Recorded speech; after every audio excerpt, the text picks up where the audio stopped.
Hey, hi viewers, welcome to Tvs Tree Technologies. ఇప్పటి నుంచి మన ఛానల్లో మనము జావాకి సంబంధించినటువంటి కంప్లీట్ సిరీస్ని మనము అప్లోడ్ చేయబోతున్నాము. సో దానికోసం మీరు ఫస్ట్ ఆఫ్ ఆల్ సబ్స్క్రైబ్ చేసుకొని పక్కన బెల్ ఐకాన్ క్లిక్ చేసుకోండి. ఎందుకంటే నేను ఫర్దర్గా అప్లోడ్ చేయబోయే ప్రతి ఒక్క వీడియో మీకు నోటిఫికేషన్ ద్వారా మీకు రావడం అనేది జరుగుతుంది. ఓకే, ఈ వీడియోలో అయితే మనము అసలు కోర్ జావా అంటే ఏంది, జావాలో మనకి ఏమేమి టాపిక్స్ ఉంటాయో వాటి గురించి తెలుసుకోబోతున్నాము. And each and every topic గురించి మనము ఫర్దర్ ట్యూటోరియల్లో మనము గోయింగ్ ఫార్వర్డ్ మనం డిస్కస్ చేయబోతున్నాం. ఓకే, అండ్ మీకు ఏమైనా డౌట్స్ ఏమైనా ఉంటే కనుక కామెంట్ సెక్షన్లో పోస్ట్ చేస్తుండండి. నేను ఫర్దర్ ట్యూటోరియల్లో వాటిని కవర్ చేయడానికి చూస్తాను.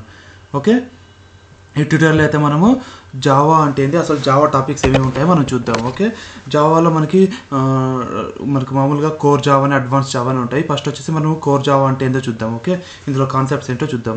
First of all basic concepts అనేవి ఉంటాయి. అందులో ఫస్ట్ వచ్చేసి వాట్ ఈజ్ జావా అని, తర్వాత వై జావా అని, తర్వాత హిస్టరీ ఆఫ్ జావా అని, అంటే జావా ఎక్కడి నుంచి స్టార్ట్ అయింది, తర్వాత జావాలో అడ్వాంటేజెస్ ఏమని, అండ్ జావాలో ఎన్ని టైప్స్ ఆఫ్ ప్లాట్ఫామ్స్ ఉంటాయి, ఏవేవని, ఏ ప్లాట్ఫామ్ ఎందుకు యూజ్ చేస్తామని, అవన్నీ మనము రాబోయే సిరీస్లో మనం డిస్కస్ చేస్తాం అనమాట. ఓకే, తర్వాత మెయిన్ జావా అంటే జేవిఎం, జేఆర్ఈ, జేడీకే గురించి మాట్లాడతాం కదా. అసలు ఈ జేవిఎం, జేఆర్ఈ, జేడీకే అంటే ఏంటో నెక్స్ట్ సిరీస్లో మనం చూద్దాము.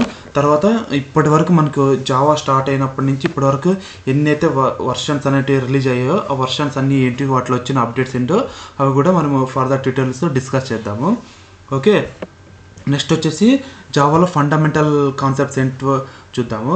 ఫండమెంటల్ కాన్సెప్ట్స్ అంటే ఫస్ట్ వచ్చేసి ఎలో వరల్డ్ ప్రోగ్రామ్ మనము చెక్ చేద్దాం. ఇది ఎందుకంటే ఎలో వరల్డ్ ప్రోగ్రామ్ యూజ్ చేసుకుని మనము ఇప్పుడు సపోజ్ ఎక్లిప్స్ ఇవి డౌన్లోడ్ చేస్తాం కదా, అంటే జేవిఎం, జేఆర్ అవన్నీ సెటప్ చేసిన తర్వాత జావా అనేది మన సిస్టంలో ప్రాపర్గా ఇన్స్టాల్ వర్క్ చేస్తుందా లేదని చెక్ చేయడానికి మనం ఈ ఎలో వరల్డ్ ప్రోగ్రామ్ అనేది ప్రింట్ చేస్తాం అనమాట. ఓకే, నెక్స్ట్ టాపిక్ వచ్చేసి వేరియబుల్స్ అని. వేరియబుల్స్లో కూడా మళ్ళీ డిఫరెంట్ టైప్స్ ఉంటాయి. అందులో లోకల్ అని, ఇన్స్టాన్స్ అని, స్టాటిక్ అని ఇంకా టైప్స్ ఉంటాయి. అవన్నీ మనం ఫర్దర్ ట్యూటోరియల్లో 1 by 1 డిస్కస్ చేద్దాం విత్ ఎగ్జాంపుల్స్తో సహా. ఓకే, నెక్స్ట్ వచ్చేసి డేటా టైప్స్ అని. డేటా టైప్స్లో మనకి 2 టైప్స్ ఉంటాయి మెయిన్గా, primitive data types and non primitive data types అని. ప్రిమిటివ్ డేటా టైప్స్లో వచ్చేసి మళ్ళీ 8 టైప్స్ ఉంటాయి. అవి వచ్చేసి byte, short, int, long, float, double, character, boolean అని. మళ్ళీ నాన్ ప్రిమిటివ్ డేటా టైప్స్లో వచ్చేసి strings, arrays, classes, interfaces and remaining ఉంటాయి. ఓకే, డేటా టైప్స్ తర్వాత ఆపరేటర్స్ అని ఉంటాయి. తర్వాత ఆపరేటర్స్ వచ్చేసి ఇవి కూడా 8 టైప్స్ ఉంటాయి మెయిన్గా. వీటిలో వచ్చేసి అర్థమెటిక్ ఆపరేటర్స్ అంటే ఏంది, షిఫ్ట్ ఆపరేటర్స్ అంటే ఏంది, రిలేషన్ ఆపరేటర్స్ అంటే ఏంది, bit wise logical ternary operators అంటే ఏంది, అండ్ ఫైనల్గా అసైన్మెంట్ ఆపరేటర్స్ అంటే ఏంటి అనేది ఈచ్ అండ్ ఎవ్రీథింగ్ మనం నెక్స్ట్ ట్యూటోరియల్లో డిస్కస్ చేద్దాము. ఓకే, నెక్స్ట్ వచ్చేసి మెయిన్గా స్టేట్మెంట్స్ అంటే ఏందో చూద్దాం. స్టేట్మెంట్స్ కూడా మళ్ళీ 3 టైప్స్ ఉంటాయి. ఇందులో వచ్చేసి సెలెక్షన్ స్టేట్మెంట్స్ అని, నెక్స్ట్ వచ్చేసి ఇటరేషన్ స్టేట్మెంట్స్ అని, థర్డ్ వన్ వచ్చేసి జంప్ స్టేట్మెంట్స్ అని. సెలెక్షన్ స్టేట్మెంట్స్ వచ్చేసి ఇఫ్ ఎల్స్, టెర్నరీ స్విచ్ అని. ఈ తర్వాత ఇటరేషన్ స్టేట్మెంట్స్ వచ్చేసి while, do while, for each, nested loops అని. తర్వాత జంప్ స్టేట్మెంట్స్ వచ్చేసి బ్రేక్, కంటిన్యూ అని. ఈ స్టేట్మెంట్స్ అని ఉండడం జరుగుతుంది. ఇవి స్టేట్మెంట్స్ ఎందుకంటే మనకి కండిషన్స్ తెలిసినప్పుడు, అంటే సమ్ ఎగ్జాంపుల్ వచ్చేసి ఇన్ని వాల్యూస్ ప్రింట్ చేయాలని ఉంటుంది. సమ్ టైమ్స్ అని మనకి ఎన్ని వాల్యూస్ ప్రింట్ చేయాలో తెలియదు, బట్ సంథింగ్ ప్రింట్ చేయాలి. అలాంటప్పుడు ఏ స్టేట్మెంట్స్ ఎలా యూజ్ చేయాలనేది మనము ఈచ్ అండ్ ఎవ్రీథింగ్ క్లారిటీగా నెక్స్ట్ సెక్షన్లో మనం డిస్కస్ చేద్దాం. ఓకే, నెక్స్ట్ వచ్చేసి మెయిన్గా జావా అంటేనే మనం ఊప్స్ కాన్సెప్ట్ అనే చెప్తాము. ఊప్స్ చెప్తాము అంటే ఆబ్జెక్ట్ ఓరియంటెడ్ ప్రోగ్రామ్ లాంగ్వేజ్ అని చెప్తాం కదా. సో ఊప్స్ కాన్సెప్ట్ ఏమేమి ఉంటాయంటే మెయిన్గా abstraction, encapsulation, inheritance and polymorphism అని 4 టాపిక్స్ ఉంటాయి. ఈ 4 టాపిక్స్ బేస్ చేసుకొని మనకి రిమైనింగ్ అన్నీ ఎవాల్యుయేట్ అవ్వడం జరుగుతుంది అనమాట. ఓకే, ఫస్ట్ వచ్చేసి క్లాసు, ఆబ్జెక్ట్, మెథడ్, ఈ 3 అనేది మెయిన్గా మనము తెలుసుకోవాలన్నమాట. ఓకే, నెక్స్ట్ వచ్చేసి కన్స్ట్రక్టర్ అంటే ఏంటి, నెక్స్ట్ వచ్చేసి ఈ కన్స్ట్రక్టర్లో మళ్ళీ this keyword and this statement అనేది వస్తుంది. నెక్స్ట్ వచ్చేసి పాలిమార్ఫిజం కాన్సెప్ట్ సంబంధించినటువంటిది. ఇది మెథడ్ అండ్ కన్స్ట్రక్టర్ ఓవర్లోడింగ్ అని, అంటే ఓవర్లోడింగ్, ఓవర్ రైడింగ్ అని పాలిమార్ఫిజం కాన్సెప్ట్ సంబంధించినటువంటిది. ఓకే, అందులో మెథడ్ అండ్ కన్స్ట్రక్టర్ ఓవర్లోడింగ్ గురించి తెలుసుకుందాము. నెక్స్ట్ వచ్చేసి స్టాటిక్ కీవర్డ్ ఎందుకని. నెక్స్ట్ ఇన్నర్ క్లాసెస్ అని, అంటే ఇన్నర్ క్లాస్ అంటే మనకి క్లాసెస్ అనేది కూడా చాలా డిఫరెంట్ టైప్స్ ఉంటాయి. అందులో ఇన్నర్ క్లాస్ అని, అవుటర్ క్లాస్ అని, ఓకే, అబ్స్ట్రాక్షన్ క్లాస్ అని, లైక్ ఎనానమస్ క్లాస్ అని, ఇంటర్ఫేస్ అని, అలా డిఫరెంట్ టైప్స్ ఉంటాయి. వాటి గురించి కూడా ఈచ్ అండ్ ఎవ్రీథింగ్ మనం తెలుసుకుందాం. నెక్స్ట్ వచ్చేసి అరే గురించి తెలుసుకుందాం. అరేలో కూడా మళ్ళీ 3 టైప్స్ ఉంటాయి. 1D అరే, 2D అరే అని, జాగ్డ్ అరే అని. 1D అంటే మామూలుగా లైక్ అటు 1 by 1 మ్యాట్రిక్స్ అలా. మళ్ళీ 2D అరే, ఓకే, అంటే మల్టిపుల్ అరేస్ అలా ఉంటాయి. ఓకే. నెక్స్ట్ వచ్చేసి లూప్స్ మళ్ళీ ఫర్దర్గా మళ్ళీ ఎక్స్టెండ్ అయ్యి ఎన్హాన్స్డ్ ఫర్ లూప్ లేదా ఫర్ ఈచ్ లూప్ అని మనం నెక్స్ట్ టైప్ చెప్తున్నాం కదా, అది అనేది ఊప్స్ కాన్సెప్ట్లో యూజ్ అవుతుంది అనమాట. అంటే కలెక్షన్స్లో అక్కడ వస్తుంది, దాని గురించి కూడా తెలుసుకుందాం. నెక్స్ట్ వచ్చేసి వేర్ ఆర్గ్స్ గురించి, నెక్స్ట్ వచ్చేసి ఇన్హెరిటెన్స్ అనేది, ఈ ఇన్హెరిటెన్స్లో మళ్ళీ ఇంప్లిమెంట్స్ ఎక్స్టెంట్స్ అనే 2 కీవర్డ్స్ వస్తాయి, వాటి గురించి తెలుసుకుందాము. నెక్స్ట్ వచ్చేసి సూపర్ మెథడ్ అని, నెక్స్ట్ వచ్చేసి ఇన్హెరిటెన్స్ అండ్ అబ్స్ట్రాక్ట్ క్లాస్ అనేది, మళ్ళీ తర్వాత ఇందులో మల్టిపుల్ ఇన్హెరిటెన్స్ అనే ఒక కాన్సెప్ట్ ఉంటుంది. అంటే తర్వాత మల్టిపుల్ ఇన్హెరిటెన్స్ అనే తర్వాత కొన్ని ఇష్యూస్ అనేవి వస్తాయి, అవి ఏంటో అనేది మనం ఈచ్ అండ్ ఎవ్రీథింగ్ నెక్స్ట్ ట్యూటోరియల్లో మనం తెలుసుకుందాము. నెక్స్ట్ వచ్చేసి పాలిమార్ఫిజం కాన్సెప్ట్ సంబంధించినటువంటిది, ఇది ఓవర్ రైడింగ్ అని, method over riding, constructor over riding గురించి తెలుసుకుందాము. నెక్స్ట్ వచ్చేసి డైనమిక్ మెథడ్ డిస్పాచ్ గురించి తెలుసుకుందాం. నెక్స్ట్ వచ్చేసి ఎన్క్యాప్సులేషన్ అంటే ఏంది, తర్వాత వచ్చేసి wrapper classes and auto boxing అంటే ఏదో తెలుసుకుందాం. తర్వాత వచ్చేసి అబ్స్ట్రాక్ట్ కీవర్డ్ గురించి, ఫైనల్ కీవర్డ్ గురించి, నెక్స్ట్ వచ్చేసి ఇంటర్ఫేసెస్ చెప్పాను కదా, ఇది ఒక టైప్ అయిన క్లాస్ అని, ఇందులో అబ్స్ట్రాక్ట్ మెథడ్స్ అవి యూజ్ చేస్తాం. అంటే ఓన్లీ డిక్లరేషన్ ఉంటుంది, ఇంప్లిమెంటేషన్ అని ఉండదు. సో ఇంటర్ఫేస్ అంటే ఏందో మనం ఫర్దర్గా డిస్కస్ చేద్దాం. ఓకే. నెక్స్ట్ వచ్చేసి ఇంటర్ఫేస్లో ఫంక్షనల్ ఇంటర్ఫేస్ అనేది ఒకటి ఉంటుంది, దాని గురించి తెలుసుకుందాము. అండ్ మెయిన్గా జావా 1.8లో వచ్చిండేది ల్యాండా ఎక్స్ప్రెషన్, దీని యొక్క అంటే ఇంపార్టెన్స్ ఏంటో మనం తెలుసుకుందాం. నెక్స్ట్ వచ్చేసి డిఫాల్ట్ మెథడ్ అనేది ఒకటి ఉంటుంది ఇంటర్ఫేస్లో, దాని గురించి తెలుసుకుందాం. నెక్స్ట్ వచ్చేసి చెప్పాను కదా ఇందాక, మల్టిపుల్ ఇన్హెరిటెన్స్ అనేది సమ్ ఇష్యూస్ అనేది ఫేస్ చేయాల్సి ఉంటుంది, అదేందో అనేది మనము నెక్స్ట్ క్లాస్లో డిస్కస్ చేద్దాం.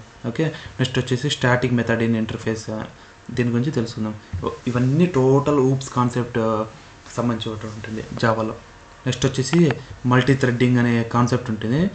థ్రెడ్డింగ్ అంటే ఎందుకంటే మెయిన్గా సింపుల్ ఎగ్జాంపుల్ చెప్తాను చూడండి. ఇప్పుడు మీరు మొబైల్ యూజ్ చేస్తున్నారు అనుకోండి, మొబైల్లో మీరు ఒకసారి వాట్సాప్ ఓపెన్ చేస్తారు, at the same time music వింటుంటారు మీరు, అంటే మల్టిపుల్ పని అనేది ఒకే టైంలో చేస్తుంటారు చూడ, అక్కడ మనం ఈ థ్రెడ్ కాన్సెప్ట్ అనేది యూజ్ చేస్తాం అనమాట. సో దాని గురించి కూడా మనం తెలుసుకుందాం. అందులో వచ్చేసి థ్రెడ్ క్లాస్ అంటే ఏంది, రన్నేబుల్ ఇంటర్ఫేస్ అంటే ఏంది, ల్యాండా expression, join use alive method అంటే ఏంది, థ్రెడ్ ప్రియారిటీ అంటే ఏంది, సింక్రనైజ్ కీవర్డ్ అంటే ఏంది అనేది ఈచ్ అండ్ ఎవ్రీథింగ్ మనం తెలుసుకుందాం అనమాట. నెక్స్ట్ మెయిన్ వచ్చేసి ఎక్సెప్షన్ హ్యాండ్లింగ్. ఎక్సెప్షన్ హ్యాండ్లింగ్ ఎందుకంటే ఎర్రర్స్ అనేవి మనం మామూలు ప్రోగ్రామర్స్ అంటేనే టైప్స్ ఆఫ్ ఎర్రర్స్ అనేవి వస్తుంటాయి కదా, ఆ ఎర్రర్స్ వచ్చినప్పుడు మనము కోడ్ని కూడా అలానే ప్రింట్ చేయాల్సి ఉంటుంది. అంటే ఎర్రర్స్ని అవాయిడ్ చేసి రిమైనింగ్ కోడ్ని, దానికనే ఎక్సెప్షన్ హ్యాండ్లింగ్ అనేది ఎలా యూజ్ చేస్తామని తెలుసుకుంటాం. దాంట్లో కూడా టైప్స్ ఉన్నాయి, అది వచ్చేసి ట్రై క్యాచ్ ఫైనల్ యూజ్ చేసుకొని, తర్వాత మల్టిపుల్ క్యాచ్ బ్లాక్స్ యూజ్ చేసుకొని, తర్వాత చెక్డ్ ఎక్సెప్షన్ అని, తర్వాత ఫైనల్ బ్లాక్ యూజ్ చేసుకొని, తర్వాత ట్రై విత్ రిసోర్స్ అని, తర్వాత మనం యూజర్ కూడా కొన్ని ఎక్సెప్షన్ క్రియేట్ చేయొచ్చు అనమాట, అవి ఏంటో కూడా తెలుసుకుందాం అన్నమాట. ఓకే. నెక్స్ట్ రిమైనింగ్ టాపిక్స్ కూడా ఏమి ఉన్నాయంటే, అసలు ఎక్లిప్స్ మన ప్రాజెక్ట్ ప్యాకేజెస్ ఎలా క్రియేట్ చేయాలి, అసలు ప్యాకేజ్ అంటే ఏంటి, దాని గురించి తెలుసుకున్న తర్వాత different types of access modifier అంటారు, లైక్ పబ్లిక్, ప్రైవేట్, డిఫాల్ట్ అని, ప్రొటెక్టెడ్ అని, ఆ కీవర్డ్స్ ఏంటో వాటి గురించి కూడా ఈచ్ అండ్ ఎవ్రీథింగ్ మనం తెలుసుకుందాం. తర్వాత యూజర్ ఇన్పుట్, స్కానర్ గురించి తెలుసుకుందాం. ఓకే. ఫైనల్గా వచ్చేసి మెయిన్గా collection and generics in Java అని ఈ కలెక్షన్ టాపిక్ గురించి మనం తెలుసుకుందాం. ఓకే. ఈ కలెక్షన్స్ వచ్చేసి ఇలా మనము దాని ఆర్కిటెక్ట్ డిస్కస్ చేస్తే ఈ టాపిక్స్ అన్నీ మనము డిస్కస్ చేయాల్సి ఉంటుంది అనమాట. ఫస్ట్ వచ్చేసి ఇటరేబుల్ ఇంటర్ఫేస్ అని, తర్వాత collection interface, list, queue, set, ఈ 3 టైప్స్ ఆఫ్ ఇంటర్ఫేసెస్ ఉంటాయి ఈ కలెక్షన్లో. ఇవి మళ్ళీ ఫర్దర్గా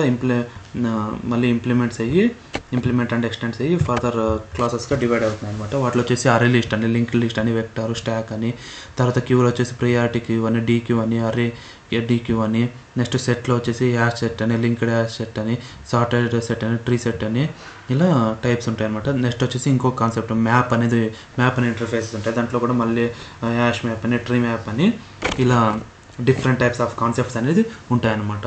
ఓకే. మెయిన్గా జావా అంటే మనము 3 టైప్స్గా ఎవాల్యుయేషన్ చేయొచ్చు. ఒకటి వచ్చేసి ఫండమెంటల్స్ ఆఫ్ జావా, తర్వాత వచ్చేసి ఊప్స్ కాన్సెప్ట్, తర్వాత వచ్చేసి కలెక్షన్ కాన్సెప్ట్స్. ఓకే.